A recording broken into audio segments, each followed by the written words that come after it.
कोटड़ीअ में सिंध एक्शन कमेटीअ जे सॾ ते सिंध जे ॿेटनि ते सदारती आर्डीनेंस ज़रिए वफ़ाक़ पारां कब्ज़े करण ख़िलाफ़ मार्च करे धरणो हंयो वियो। उन मौक़े ते अॻुवाणनि जो चवणु हो त वफ़ाक़ ज़बरदस्तीअ गैर क़ानूनी तौर सदारती आर्डीनेंस ज़रिए सिंध जे ॿेटनि ते कब्ज़ो करे रहियो आहे। सिंध अहिड़े वफ़ाक़ जे तहसबाणे रवैये ऐं सिंध जी ज़मीन ते कब्ज़े ख़िलाफ़ पंहिंजी पुरअमन जदोजहद हलाए वफ़ाक़ खे ॿेटनि वारो आर्डीनेंस वापस वठण ते मजबूर कंदी। सरकार आहे इमरान खान जी, उहा सिंध ते कब्ज़े करण जी कोशिश जेका करे थी उहा नाकाम थींदी। सिंध जा माण्हू इन कोशिश खे नाकाम कंदा ऐं सिंध जो माण्हू, सिंध जो बचो इन सिलसिले में मज़ाहिमत कंदो। सिंध जे ॿेटनि ते कब्ज़ो थी चुको आहे।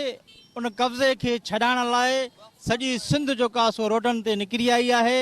असां चाहियूं था त न रुगो ॿेटनि समेत पर समूरे समुंड जा वारस सिंधी आहिनि। सिंध में एहतजाज कर रहियो आहे। कराची जेके सामूंडी ॿेट आहिनि उहे सिंध जी मिल्कियत आहिनि।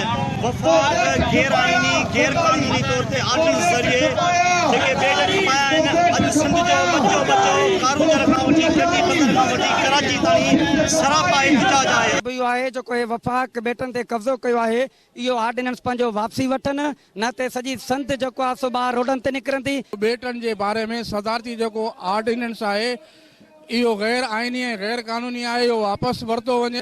सिंध एक्शन कमेटी जा पूरी सिंध में अॼु मुज़ाहिरा कया पिया वञनि।